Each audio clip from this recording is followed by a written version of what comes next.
warahmatullahi wabarakatuh. Alhamdulillahirabbil alamin. Wassalatu wassalamu ala asrofil anbiya'i wal mursalin wa ala alihi wa ashabihi ajma'in. Amma ba'du. Pertama sekali yang kami hormati sekaligus juga yang kami muliakan, yaitu Al-Ustadz yang diundang oleh panitia, yaitu adik kami Tengku Rizky Ananda MPD.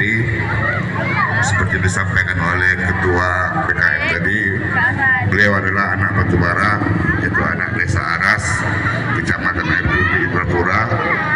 Tapi saat ini berdomisili di Medan, beraktivitas sebagai guru dan dosen. Selamat datang kami ucapkan kepada Bapak Ustadz. Kemudian yang kami muliakan juga Ketua PKM Masjid Saroni Kampung Panjang Desa Padang Genting beserta seluruh jajaran kepengurusan PKM. Kemudian yang kami muliakan juga orang tua kami, tokoh-tokoh masyarakat kami, tokoh-tokoh agama di Desa Padang Genting ini yang juga telah berhadir bersama kita untuk mengikuti acara peringatan Maulid. Kemudian yang kami banggakan juga yaitu segenap perangkat desa, unsur BPD, LPM, dan lain-lain sebagainya. Kemudian yang kami banggakan orang tua kami, kaum ibu ataupun kaum perempuan, yang kami lihat antusiasnya sangat tinggi untuk menghadiri peringatan-peringatan agama ini. Bukan hanya pada malam hari ini ibu-ibu hadir, tapi pada setiap peringatan-peringatan pasti hadir di masjid ini. Kemudian yang kami banggakan juga, yang kami sayangi, yaitu adik-adik, anak-anak kami remaja Masjid Saroni Kabupaten Desa Padang Genting yang telah bersusah payah menggagas kegiatan pada malam hari ini. Insya Allah kalian selaku remaja masjid dari tahun ke tahun ada peningkatan, ada perbaikan diri setiap mengadakan pelaksanaan kegiatan seperti ini, karena ini adalah merupakan kegiatan dakwah. Pertama sekali, puji dan syukur wajib kita sampaikan kehadirat Allah Subhanahu wa Ta'ala, penguasa alam ini, yang kalau kita perhatikan cukup banyak memberikan nikmat terhadap kampung kita ini, terhadap desa kita ini, termasuk nikmat berdirinya masjid yang besar ini dengan halaman yang luas ini, dan juga nikmat-nikmat lain di masyarakat, banyaknya kaum-kaum intelektual yang terlahir di desa ini. Tapi mungkin Allah Subhanahu wa Ta'ala belum memberikan nikmat berupa dalam 10 tahun terakhir ini, belum memberikan pemimpin yang amanah terhadap untuk memimpin di Desa Padang Genting ini. Insya Allah akan lahir pemimpin-pemimpin yang amanah, pemimpin-pemimpin yang bisa mengayomi masyarakat, bisa melindungi masyarakat ke depannya di Desa Padang Genting ini.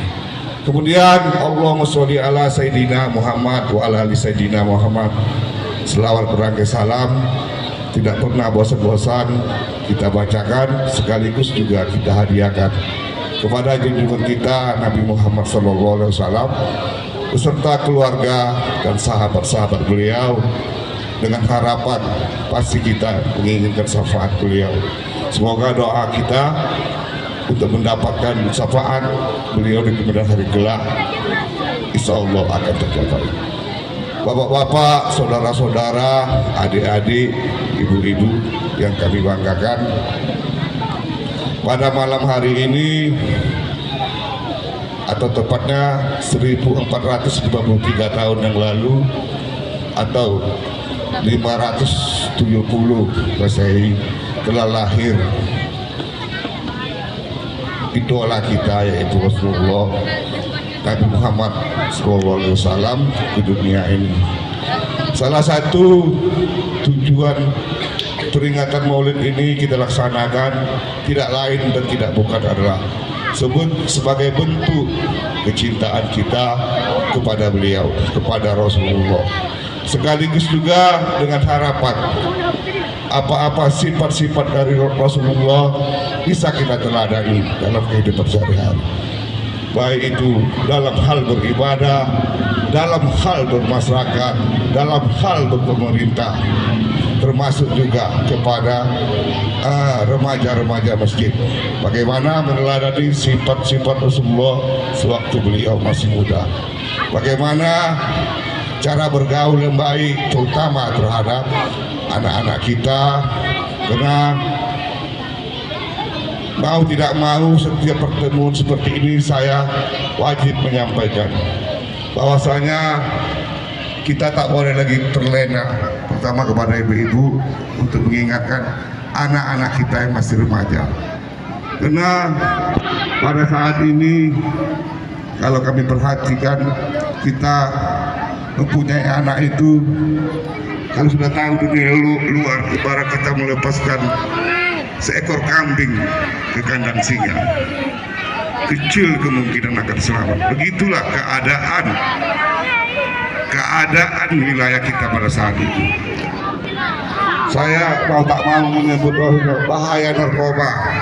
Hati-hati ibu-ibu, tolong ingatkan anak-anak, tolong perhatikan gejala pemakai narkoba. Jadi ibu-ibu harus tahu bagaimana ciri-ciri anak yang terkena narkoba. Karena nanti kalau memang sudah sempat anak-anak kita terjerat ke dalam lingkaran setan itu, sangat sulit Bu, sangat sulit kita untuk mencegahnya lagi. Menyesal kita. Jadi prinsip kita harus kita rubah. Kalau dulu kita boleh berprinsip asal jangan anak kita yang kena, anak orang mampus itu. Tapi sekarang tidak, besar kemungkinan. Karena bahaya narkoba itu tidak memandang anak kepala desa, tidak memandang anak ustadz, tidak memandang anak presiden. 90% kemungkinan terkena dari pemakai narkoba sangat besar. Jadi kami ingatkan kepada ibu-ibu, kalau bila perlu kita buat gerakan, kita buat gerakan. Karena kalau kita hanya semata-mata mengharapkan gerakan dari pemerintah untuk memberantas narkoba ini, yakinlah pasti tidak bisa. Jadi kami ingatkan lagi, jadi wajib kami tekankan, karena ini acara yang melaksanakan adalah anak-anak remaja. Bagaimana kita lihat tadi talenta-talenta yang terlahir dari remaja masjid ini, gori-gorianya, nanti ada penampilannya yang begitu polos. Suatu saat nanti apakah anak-anak kita itu bisa tahan terhadap godaan penyakit yang sangat luar biasa ini? Jadi kami ingatkan kepada ibu-ibu untuk sedikit belajar dari media sosial. Buka itu Google, buka itu YouTube. Apa gejala anak kita yang terkena narkoba? Nanti anak kita malas makan, kita bangga.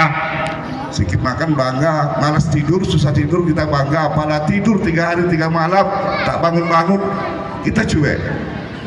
Jadi kalau gejala awal kita sudah tahu apa itu gejala-gejala pemakai narkoba, insya Allah kita bisa mengantisipasi hal tersebut. Tak ada kita tuh yang mau terkena Bu. Tapi kalau sudah terkena, mereka sulit untuk keluar. Jadi kalau memang sudah kena, sulit, menyesal Bu. Jadi kami ingatkan, bila perlu nanti memang harus proaktif kita. Kalau ada bandar, kalau ibu harus melaporkan ke saya, biar saya melaporkan kepada polisi. Tapi kalau pemakai, tak usahlah kita laporkan. Kita bina, kita nasihati. Karena kalau saat ini generasi kita, terutama generasi muslim kita sudah rusak, bagaimana 5-10 tahun yang akan datang? Karena mereka ini sebagai cikal bakal pemimpin di desa ini. Pemimpin tidak juga menutup kemungkinan menjadi pemimpin nasional. Jadi kita jaga aset-aset kita, karena kita sebentar lagi jadi bukan itu usia kita sudah di penghujung. Anak-anak kita inilah sebagai generasi penerus yang wajib kita jaga. Kita rubah pola pikir kita harus peduli terhadap anak orang. Nggak berubah itu, jangan lagi asal jangan anak aku, tak bisa bu.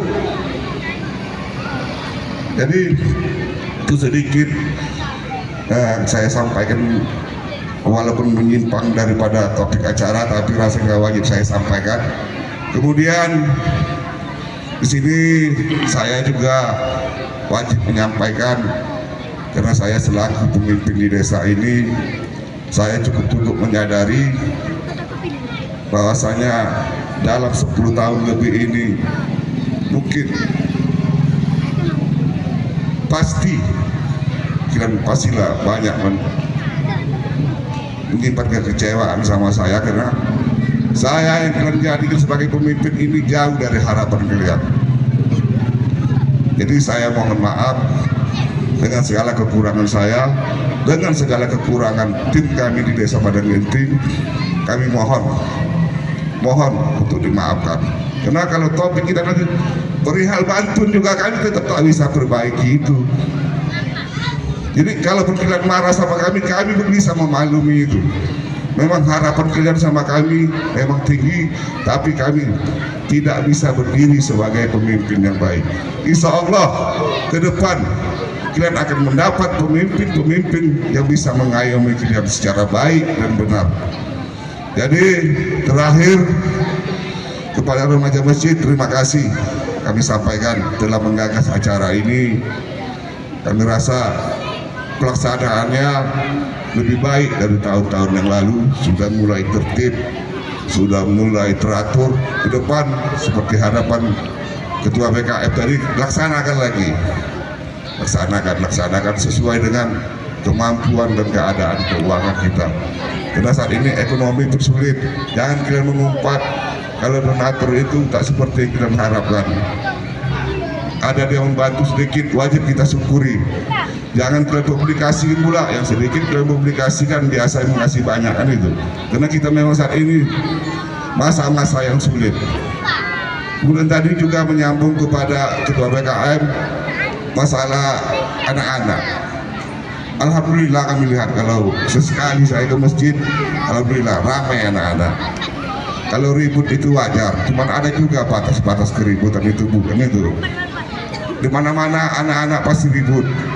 Cuman terakhir kami dengan laporan, dia tidak sembahyang loh. Orang sembahyang dia berkeliaran di sini.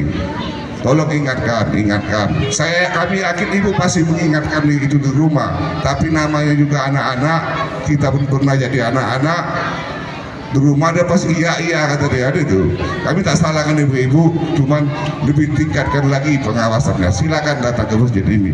Karena dari kecil inilah pula anak-anak itu belajar kan itu. Jadi kalau pada PKN pula tak usah dimarah-marahi kali, berarti malas dia ke masjid kan itu.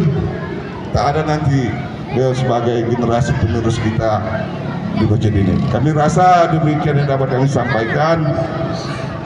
Mohon maaf atas segala penyampaian, mungkin ada yang tidak berkenan didengar. Kepada yang hadir saya mohon maaf, kepada Allah Subhanahu wa taala saya mohon ampun. Wabillahi taufiq wal hidayah. Assalamualaikum warahmatullahi wabarakatuh. Terima kasih kepada Bapak Suhaimi Dayang atas kata sambutannya.